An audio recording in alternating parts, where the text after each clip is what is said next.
Hello YouTube, it's me back again. Been a while since I did an update.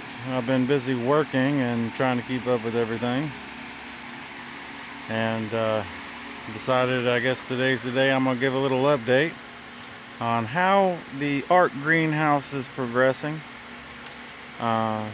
into the fall. And so I will go ahead and show you that. So y'all remember my Arkansas Traveler plant that I pulled one of them up actually, and I planted an early grow right there that didn't do so good. But this Arkansas Traveler plant decided to finally start growing, and when it did, it turned into an absolute behemoth. I mean, it won't stop growing. I've actually cut it back, pruned everything but one top scion on top of the plant because I wanted to start putting all of its energy into tomato production and stop growing, because there's not too much longer left in the season and these tomatoes take a while to ripen. This plant over here is supposed to be a Park's Whopper, but for some reason they're not getting very big. I guess because it's not getting so much sunlight over here on this side of the greenhouse.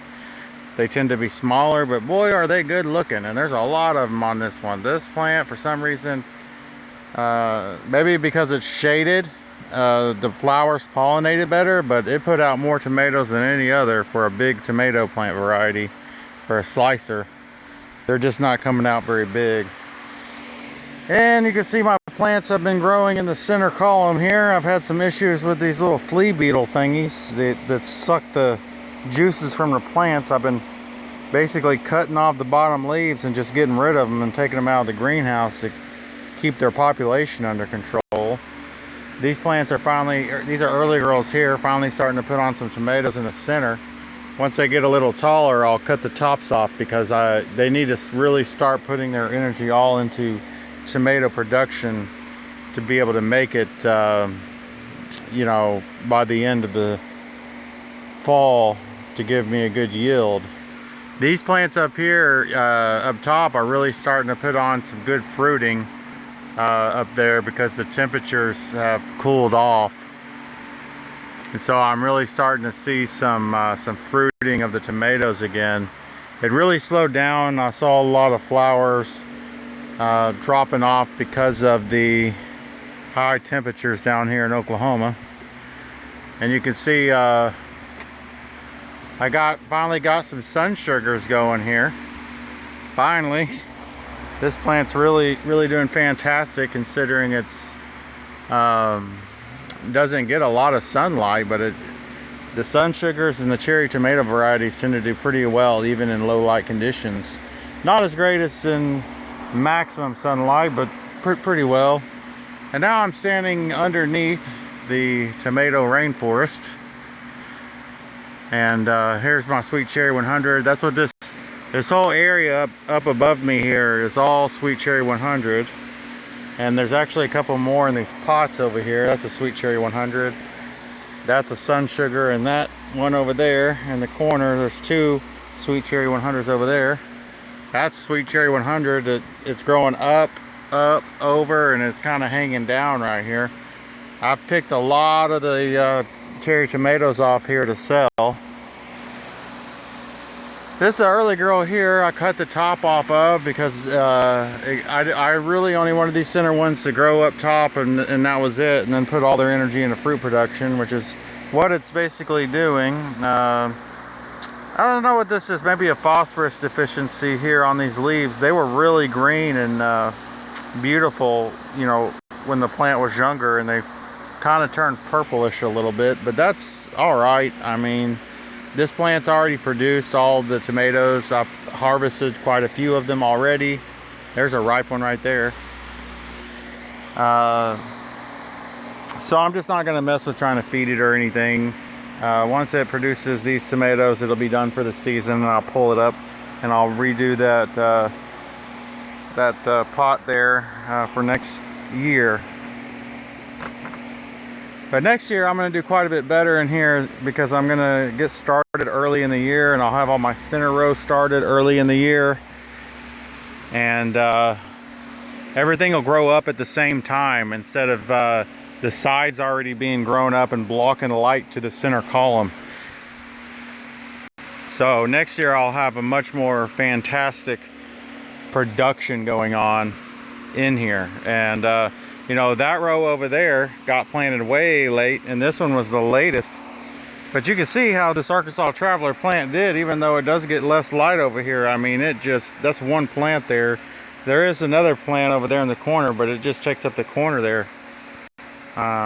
It's really starting to put on a lot of tomatoes up in there. Some of them are ripening a lot earlier than they should. I'm not really sure why that is. Maybe because the plant's still in a growth phase, and cutting off all the scions and forcing all that energy into the tomatoes might help them get bigger. That's what I'm thinking. So that's what I'm doing to it. And this one here I'm also starting to aggressively prune, because I want these tomatoes to get quite a bit bigger than these little tiny pretty. They're real pretty, but I want them bigger. So, and you know, this is my Mr. Stripey actually started doing all right. Yeah, Mr. Stripey, look at there's a Mr. Stripey. Yeah, I should have just let it keep growing, and it would have produced a lot more. I should have never cut down Mr. Stripey. Live and learn. Oh, there's a good looking tomato right up there. Yeah. Yeah, let's pick this bad boy. Oh, it's got a crack in it. Oh. Yeah, I figured out something about water, and I think underneath this sand here is some clay, and these roots are going down and tapping into it, and I've been watering too much. Because my plants outside, my beefsteaks, I haven't watered in a month and a half. And they're literally cracking from overwatering, and it hasn't rained in like a month. So these plants are tapping into some water somewhere in the ground. So I'm gonna really slow down on watering them to try to prevent exactly this problem from happening. Because that sucks. This would have been otherwise a super beautiful tomato if not for that crack. Still edible though, if I take it in right now and slice it open and eat it. Otherwise, what'll happen is you got to eat it pretty quick, or you know, put a drop of Dawn dish soap and wash it. But this will grow mold after a while inside the house in this crack here.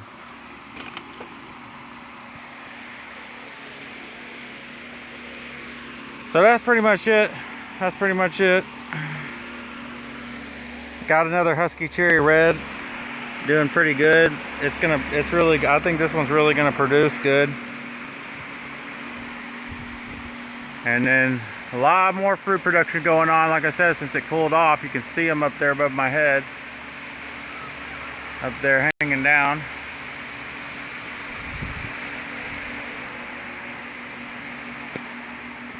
And I got them growing everywhere, hanging down. I gotta start dodging them. So yeah, here's Sweet Cherry 100. This actually was full of cherry tomatoes. Literally full of them. But I've been harvesting them and selling them because I'm not going to let them go to waste. I did not build this greenhouse to waste food. So, yeah, that's another early grow right there. Got some ripe ones ready to come off. They didn't get very big because, like again, this area doesn't get a lot of light because of it's being kind of blocked over here from this angle. That's my Tammy G grape tomatoes there. They do pretty good.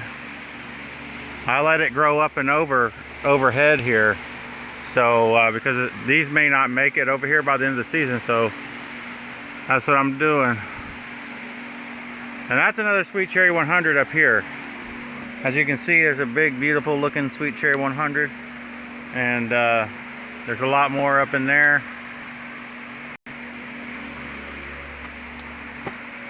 And the Sweet Cherry 100 plant grows insanely fast. So it will put out quite a bit before the season's over.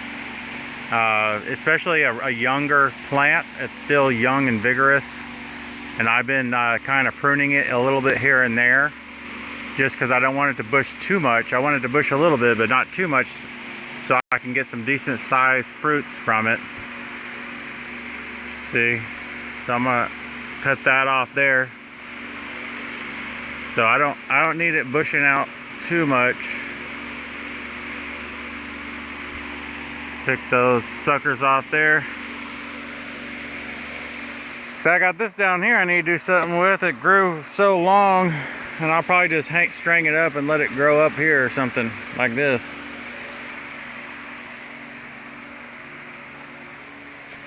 And then y'all might be curious about my beefsteaks. Now my plants outside got hit by tomato hornworms, and I've been dealing with that, but ever since I plucked them off my beefsteaks actually made a comeback pretty fast, like ridiculously fast. Within a week, they regrew almost nearly all their leaves. And the hornworms chewed these things down to nothing, almost. You can see some of the damage here, and up over there. You see that damage? They eat everything. They eat the flowers. They eat the tomatoes. They eat everything. Everything but the stem is gone. Here, I'll show you what happened. I just picked about 10 of them off my plants. They've been doing some serious destruction. I mean, serious destruction to my plants outside the green. Here's one of my watermelons. Outside the greenhouse. Look at that. Look at that. That's like overnight. Overnight, the hornworm destroyed that plant. Just completely devastated. Complete devastation. Complete devastation. And there was like 5 of them on this plant overnight. They ate this entire plant before I could literally get out here to stop them. And there's really not a lot you can do about it. I mean, you could spray the Septoria bacteria to try to kill them, but you know, by the time they die, they're gonna, if you're not plucking them off by hand, like literally twice a day, they will do so much damage that it'll completely just devastate your plants completely. So yeah, in Oklahoma, I mean, because them tomato hornworms, you better be growing in a greenhouse, or by come August, mid-August to end August, after you get done dealing with army hornworms, you're going to be dealing with tomato hornworms, or army worms. You're going to be dealing with tomato hornworms, and they're actually worse than army worms because they just completely devour the plant overnight. Army worms are not as destructive, nearly as destructive as tomato hornworms. They're destructive, but not nearly as destructive. These plants over here, I put nitrogen in the ground, and you can see I put a lot more nitrogen in the ground than I did with the first section over here. And you can see that they're a lot bigger, greener, and more vigorous. So that tells me that this soil definitely needs to be supplemented with nitrogen. And if you supplement it with nitrogen, then these plants do very well. And this is extremely sandy soil. I mean, it's nothing but sand. And they say tomato plants don't do all that great at sand. But if you give them fertilizer and give them some nitrogen, they do pretty good. I haven't seen a lot of blossom end rot or other issues with them. Other than, you know, some sunburning and stuff, because I planted them all pretty late in the season and they didn't have foliage to protect the tomatoes from sun. But at least this section over here ought to put out some tomatoes, assuming that hornworms will stop coming and destroying everything. Anyway, thanks for watching. Until next time, everyone have a very blessed week. God is good.